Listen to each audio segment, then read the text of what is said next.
Episode 300 మరణం తప్పదు. తెల్లవారిన దగ్గర నుండి ఆ రోజు రాత్రికి గ్రామంలో జరగబోతున్న ధర్మదాసు కుమార్తె పెళ్లి పనుల హడావిడి జోరందుకుంది. నిజం చెప్పాలంటే ఎన్ని కష్టాలొచ్చినా, ఎన్ని దుష్ట శక్తులు ఆ గ్రామం మీద దాడి చేసినా వాళ్ళందరూ ఇంకా క్షేమంగానే ఉండగలుగుతున్నారంటే దానికి కారణం త్రిశూలపురం గ్రామంలో ఉన్న జనాల మధ్య ఐకమత్యమే.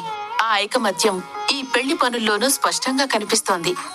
గ్రామంలోని ప్రతి ఒక్కరూ ధర్మదాసు ఇంటి దగ్గర చేరి ఆ శుభకార్యం తమ ఇంట్లోనే జరుగుతుందన్నంత బాధ్యతగా చిన్న పెద్ద పనుల్లో ఏదో ఒక విధంగా సహాయపడుతూ ఆ ఇల్లంతటినీ కోలాహలంగా మార్చేశారు.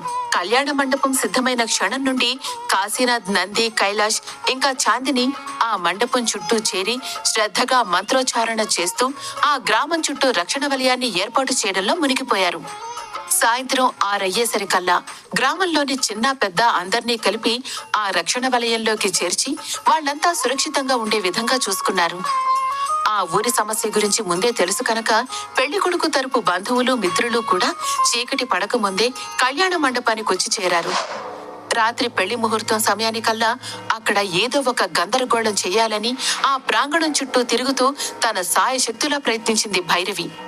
కానీ ఆమెకు తగిన శరీరం దొరకకపోవడం వల్ల శక్తిహీనంగా ఉండి కాశీనాథ్ ఏర్పాటు చేసిన రక్షణ వలయాన్ని దాటి లోపలికి ప్రవేశించలేకపోయింది.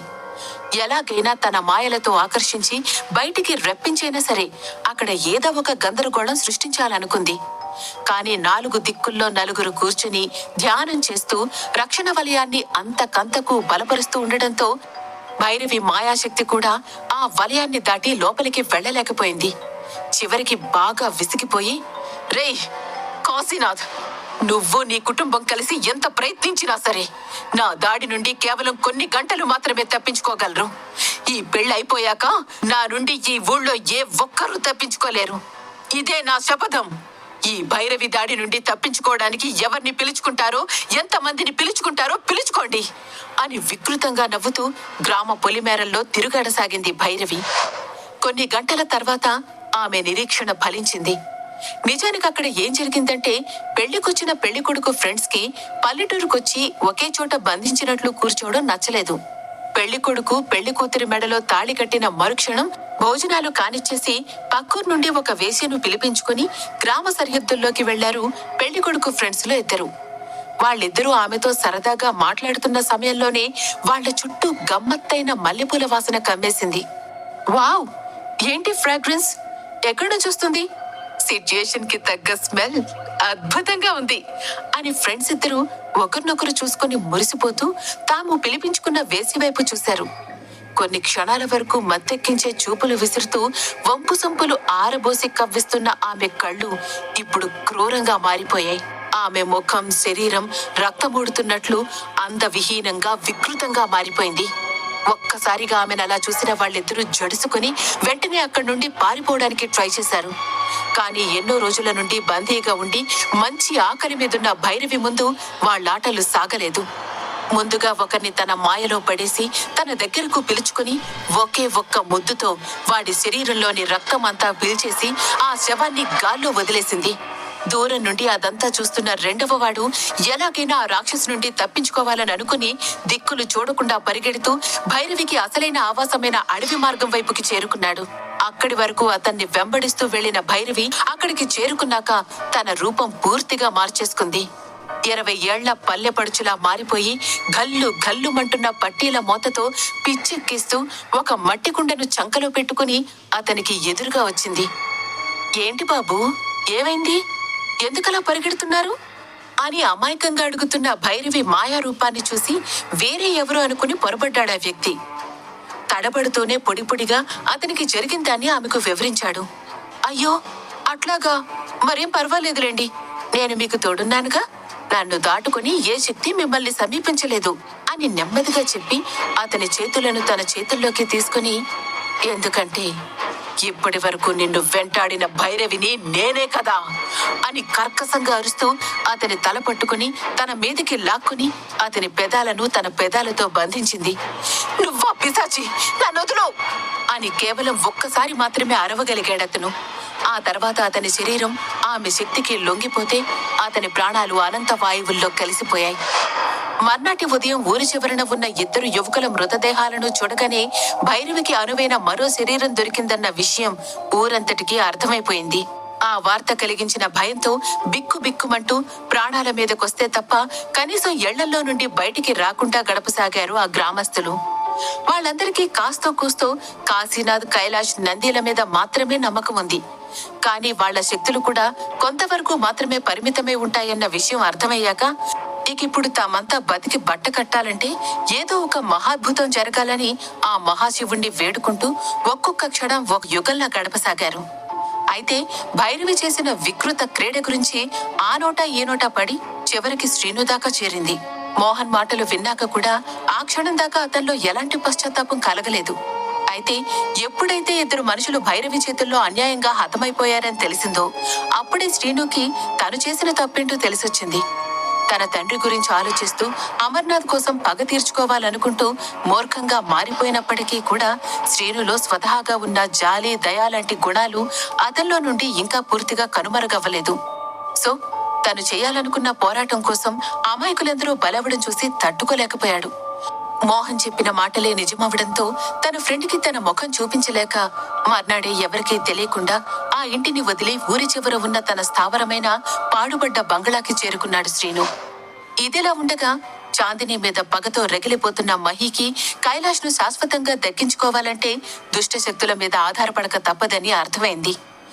ఆ చాందిని ఏదో మాయ చేసి నా కైలాష్ ని తన వశం చేసుకుంది. ఇప్పుడు నేనేం చేయాలి అని ఆలోచించుకుంటూ కొద్దిసేపటికి ఏదో గుర్తుకొచ్చినట్లు తనలో తానే నవ్వుకుంటూ ఎస్, ఇదే కరెక్ట్ అని అనుకుని తాను చెయ్యాలనుకున్న పని కోసం ఏర్పాట్లు చేసుకోసాగింది మహి. కొద్దిసేపటి తర్వాత ఇంటి నుండి బయటపడి పాడుబడ్డ భవనం వైపు వెళ్లసాగింది మహి. పెళ్లి మండపంలో ఉన్న కైలాష్ దగ్గరికి టైం ట్రావెలర్ రావడంతో రా టైం ట్రావెలర్, మంచి సమయానికి వచ్చావు అని చిరునవ్వుతో ఆహ్వానించాడు కైలాష్. చూడు కైలాష్, నేను నీతో చాలా ముఖ్యమైన విషయాన్ని చెప్పడానికి వచ్చాను. భైరవితో నీ పోరు చివరి అంకానికి చేరుకుంది. కానీ ఈ పోరాటంలో నీ ఫ్యామిలీలో ఎవరో ఒకరిని నువ్వు కోల్పోవడం ఖాయం. విధిని ఎదిరించి ఎవ్వరూ నిలబడలేరు అన్నది నిజం కైలాష్. దానికి నువ్వు కూడా నిబద్ధుడివే. అందుకే ఈ పోరాటంలో ఏం జరిగినా నువ్వు నీ ధైర్యాన్ని కోల్పోకు. విధి రాసిన దాన్ని మార్చే శక్తి ఆ బ్రహ్మకే లేదు. ఇక మనమెంత అని సీరియస్ గా చెప్పాడు టైం ట్రావెలర్. ఏం మాట్లాడుతున్నావు టైం ట్రావెలర్? నా కుటుంబంలో ఒకరిని కోల్పోతానా?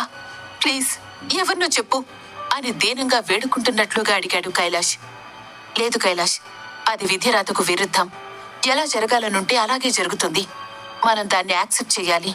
కాబట్టి నువ్వు దాని గురించి ఆలోచించడం మానేసి జరగాల్సిన దాని మీద దృష్టి పెట్టు అని స్థిరంగా చెప్పాడు టైం ట్రావెలర్. అని చిన్నగా నిట్టూర్చి విధిరాతకి ఎదురు వెళ్లడం ఎవరికీ సాధ్యం కాదు.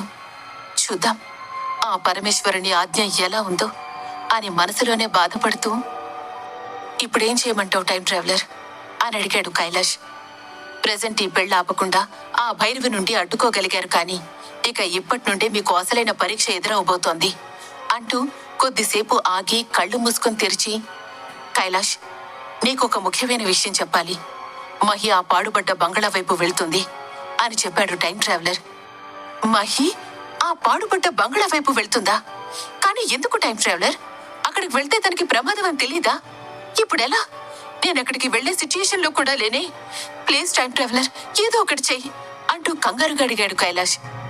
చెప్పాను కదా కైలాష్, విధిని ఎదిరించడం ఎవరికైనా అసాధ్యమని. జరిగేది జరగక మానదు. నీ బాధ్యత సక్రమంగా నిర్వర్తించు అని అక్కడి నుండి అదృశ్యమైపోయాడు టైం ట్రావెలర్. టెన్షన్ పడుతున్న కైలాష్ ని చూసి నంది, చాందిని, కాశీనాథ్ అతని దగ్గరకొచ్చారు. ఏమైంది కైలాష్? ఎందుకంత టెన్షన్ గా ఉన్నావు? ఏదైనా సమస్య అని అతని భుజం మీద చెయ్యి వేసి మృదువుగా అడిగింది చాందిని. ఆహ్ అంటూ వాళ్ళ ముగ్గురు వైపు తిరిగి, మహి ఇంట్లో నుండి వెళ్లిపోయిందంట, అది కూడా ఆ పాడుబడ్డ భవనం వైపు అంటూ చెప్పసాగాడు కైలాష్. ఏంటి, ఇంట్లో నుండి వెళ్లిపోయిందా? కానీ ఎందుకు అని షాక్ అయినట్లు అడిగింది చాందిని. ఏమో, నాకు టైం ట్రావెలర్ చెప్పాడు అని బాధగా చెప్పాడు కైలాష్. బాధపడుకు కైలాష్, ఆల్రెడీ ఇక్కడ పెళ్లి తంతు పూర్తయింది. ఎలాగో తెల్లారిపోయింది కాబట్టి ఇక్కడ మన అవసరం కూడా లేదు. సో మనం వెంటనే అక్కడికి బయలుదేరి వెళ్లి మహికి నచ్చజెప్పి మళ్ళీ మన ఇంటికి తీసుకొద్దాం అని మృదువుగా చెప్పింది చాందిని. వద్దు చాందిని, అంత అవసరం లేదని నాకు అనిపిస్తుంది. తనేమీ చిన్నపిల్ల కాదు కదా, మాటి మాటికి తప్పుల మీద తప్పులు చేయడానికి. అంటూ కోపంగా అరిచాడు నంది. కోప్పడుకు నంది. మహి అక్కడికి వెళ్ళడానికి గల కారణాలేంటో మనకి తెలియదు కదా. ఏ విషయం తెలియకుండా తనని అలా తప్పు పట్టడం మంచిది కూడా కాదు అంటూ నందికి సరిది చెప్పాడు కాశీనాథ్. కాశీనాథ్ మాటలు నిజమే అన్నట్లు మిగిలిన ముగ్గురు మౌనం పాటించడంతో సరే సరే, ఇప్పటికే చాలా లేట్ అయిపోయింది, పదండి, తొందరగా అందరం కలిసి మహి దగ్గరికి వెళ్దాం అంటూ వడివడిగా ముందుకు సాగాడు కాశీనాథ్. వాళ్ళు ముగ్గురు ఒకరి ముఖాలొకరు చూసుకొని కాశీనాథ్ని అనుసరించడం మొదలుపెట్టారు. అలా వాళ్ళు నలుగురు ఏదో మాట్లాడుకుంటూనే ఆ పాడుబడ్డ భవనం దగ్గరికి చేరుకునేసరికి లోపల నుండి ఎవరివో పెద్ద పెద్దగా కేకలు వినిపించడంతో గుమ్మం ఎంట్రన్స్ లోనే నిలబడిపోయారు. ఇదిలా ఉండగా పెళ్లి రోజు రాత్రి ఇంట్లో ఎవరూ లేకపోవడంతో పాడుబడ్డ భవనానికి వెళ్లాలని డిసైడ్ అయిన మహి నెమ్మదిగా అక్కడికి చేరుకునేసరికి తెల్లారిపోయింది. ఆమె అక్కడికి చేరుకునేసరికి ఆల్రెడీ అక్కడ శ్రీను కనిపించడంతో కోపంగా అతనికి ఎదురుగా వెళ్ళి, నమ్మక ద్రోహి, నువ్వు నన్నెంత మోసం చేస్తావనుకోలేదు అంటూ అతన్ని కోపంగా తిట్టసాగింది. నమ్మక ద్రోహినా? నేనా? మరి నువ్వేంటి? నాతో చేతులు కలిపి తిరిగి నీ కుటుంబం ఇక్కడికి రాగానే నాకే ద్రోహం చేశావు కదా, దాన్నేమంటారు అని సీరియస్ గా అడిగాడు శ్రీను. మరి నువ్వు నాకు చెప్పిందేంటి? చాందిని అడ్డు తప్పించి కైలాష్కి నాకు పెళ్లి జరిగేలా చేస్తానన్నావు. కానీ నీకు ఆ ఉద్దేశమే లేదని నాకు ఆ రోజే అర్థమైపోయింది. అందుకే నేను అలా చేయాల్సి వచ్చింది అని అంతకన్నా కోపంగా అరిచింది మహి. ఎప్పుడైతే మహి చాందిని అడ్డు తప్పించి అని చెప్తుందో అప్పుడే ఆ భవనం దగ్గరికి కాశీనాథ్, కైలాష్, నంది, చాందిని వచ్చారు. మహి మాటలు విని షాక్ అయ్యి నమ్మలేనట్లుగా నిలబడిపోయారు. కొన్ని నిమిషాలకు తేరుకున్న కైలాష్ మహి ఉద్దేశమేంటో అర్థమై తనకొస్తున్న కోపాన్ని ఆపుకోలేక మహి దగ్గరికి వెళ్లబోయాడు. వెళుతున్న అతని చేతిని పట్టుకుని, ఇందులో మహి తప్పేం లేదు కైలాష్, నేనే మీ మధ్యలో వచ్చి తనకి దక్కాల్సిన జీవితాన్ని బలవంతంగా లాక్కున్నాను. ఇలా చేయడంలో తన తప్పేం లేదు. నేను వెళ్లి తనకి మనమిద్దరం డివోర్స్ తీసుకోబోతున్నామని, నువ్వు తనని మళ్లీ పెళ్లి చేసుకుంటావన్న విషయాన్ని తనకు అర్థమయ్యేలా చెప్తాను అంటూ కైలాష్ని ఆపి ముందుకు కదిలింది చాందిని. నీకేమైనా పిచ్చి పట్టిందా? నీకు విడాకులివ్వడమేంటి, మహిని పెళ్లి చేసుకోవడమేంటి? అంతా మీ ఇష్టమేనా? నా ఇష్టాలతో మీకు పనిలేదా అంటూ సీరియస్ అయ్యాడు కైలాష్. కైలాష్ మాటలు పట్టించుకోనట్లు ముందుకు కదలసాగింది చాందిని. తన చెల్లెలు మాటలు వినబడినప్పుడే షాక్ అయిపోయిన నంది ఇప్పుడు చాందిని మాటలతో ఇంకా అయోమయానికి గురయ్యాడు. అమ్మా చాందిని, ఒక్క నిమిషం నా మాట విను అని కాశీనాథ్ ఏదో చెప్పబోతుండగా, ప్లీజ్ అంకుల్, ఈ విషయంలో మీరు కలగ చేసుకోకండి. ఇది మా భార్యాభర్తలకి సంబంధించిన విషయం. ఇందులో మూడో వ్యక్తి ప్రమేయం నాకు ఇష్టం లేదు అని కఠినంగా చెప్పి హాల్లోకి ఎంటర్ అయింది చాందిని. హాలు గుమ్మం దగ్గర ఏదో అలికిడి వినిపించడంతో తమ ఆర్గ్యుమెంట్ ఆపేసి అటువైపు చూసిన శ్రీనుకి, మహికి అక్కడ చాందిని కనిపించింది. అంతే, ఇద్దరు ఆశ్చర్యంతో షాక్ అయి చూస్తూ